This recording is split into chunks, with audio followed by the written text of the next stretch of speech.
انہوں نے سوال پوچھا جی دنیا میں قرآن کی بے حرمتی دیکھنے میں آ رہی ہے، اس صورتحال میں ہم بحیثیت مسلمان کس طرح کا کردار ادا کر سکتے ہیں؟ یہ سوال اس عہد کے ایک بہت بڑے عالم مولانا مناظر حسن گیلانی نے اپنے استاد شیخ الہند مولانا محمود الحسن صاحب دیوبندی علیہ رحمہ سے پوچھا، اور انہوں نے اپنی کتاب احاطہ دارالعلوم دیوبند میں بیتے چند ایام میں یہ واقعہ نقل کیا ہے کہ دارالعلوم دیوبند میں حدیث کا سبق ہو رہا تھا، تو ہم نے اپنے استاد سے پوچھا کہ کیا وجہ ہے کہ دنیا میں جہاں پر کہیں آپ کو اسلامی شاعر، اسی طریقے سے حرمت رسول اور یہ جو مقدسات ہیں ان کی توہین ہوتے ہوئے نظر آتی ہے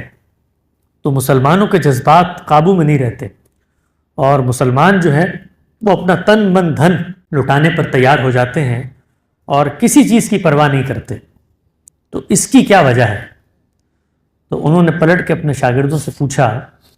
کہ جو مسلمان یہ سب کچھ کرنے پر آمادہ ہوتے ہیں، کیا تم نے کبھی غور کر کے ان سے یہ پوچھا کہ اسی پیغمبر کی یہ تعلیمات ہیں کہ کم نہ تولو، جھوٹ نہ بولو، بددیانتی نہ کرو، تنابز بالالقاب نہ کرو، لوگوں کے اوپر تہمتیں نہ دھرو، اور دین اور شریعت پر قائم رہو اور عبادات کی پابندی کرو، کیا تمہیں یہ کرتے ہوئے وہ نظر آتے ہیں؟ انہوں نے کہا نہیں جی یہ کرتے ہوئے تو نظر نہیں آتے۔ تو نفسیات انسانی کے اس طبیب حاذق نے کہا کہ جو کچھ تمہیں جذباتیت نظر آتی ہے، یہ جذباتیت اس پیغمبر کی ذات کے لیے نہیں ہے، یہ جذباتیت اس کتاب کے لیے نہیں ہے، یہ جذباتیت ان مقدسات کے لیے نہیں ہے، بلکہ ان کو پیغمبر کی توہین میں، مقدسات کی اہانت میں دراصل اپنی اہانت محسوس ہو رہی ہوتی ہے۔ وہ یہ کہتے ہیں کہ ہمارے قومی پیغمبر کی تم نے توہین کی ہے، یہ ہماری مقدس کتاب تھی۔ گویا یہ جذبہ جو حرمت کا ہے یہ خارج سے نہیں، یہ داخل کی اناؤں سے اٹھا ہوا ہے۔ تو یہ میں نے جواب اس کو اپنے آپ سے منسوب کر کے اسی لیے نہیں دیا کہ مجھ پہ کوئی فتویٰ نہ لگا دیں۔ دارالعلوم دیوبند کے شیخ الحدیث تھے، انہوں نے اس حقیقت کو آشکار کیا۔ تو یہ جو کچھ اس وقت دنیا میں ہو رہا ہے کتنے لوگ کرتے ہیں؟ ذرا فہرست بنا کے مجھے بتائیں۔ مجھے ایک صاحب نے بتایا نیو یارک کے اندر، وہ ایک بہت بڑے انگریزی جریدے کے ایڈیٹر ہیں، کہ جس رسالے نے ڈنمارک کے اندر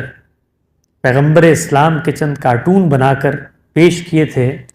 اس کی اشاعت کل ملا کر 250 تھی جس وقت وہ پیش کیے گئے تھے۔ اور ہم مسلمانوں کی شنیع قسمت کہ ان کارٹونوں کو اٹھا کر اسلام آباد کی گلیوں میں اس ملک سے وابستہ اگر کوئی ٹیلی فون کمپنی تھی اس کے بورڈوں کو بھی جلا کر آج اس جریدے کی دنیا میں اشاعت ملینز کے اندر۔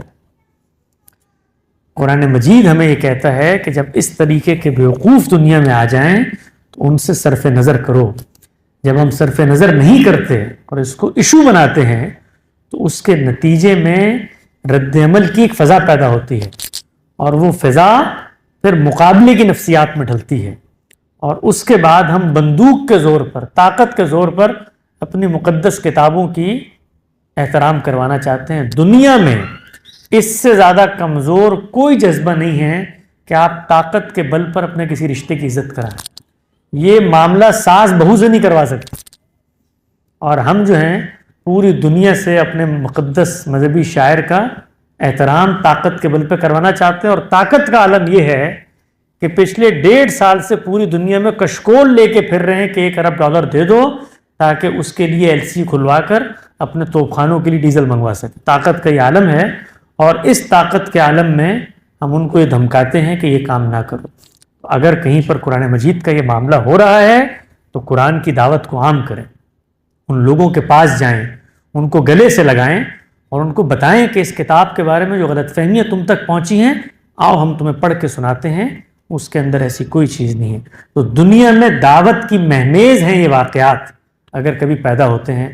اور ہم لوگ اتنے بدقسمت ہیں کہ ہم اس کے مقابلے میں صورتحال تو یہاں تک پہنچ گئی کہ ان کی مقدسات کو جلانے پر آگے ہیں۔ ابھی ہمارے ملک کے اندر جو جڑاوالا کا سانحہ ہوا، اس کے اندر انہی آنکھوں نے دیکھا کہ وہ کتابیں کہ جن پر ہم بھی ایمان لاتے ہیں ان کو ہم نے رد عمل میں آ کے جلا دی۔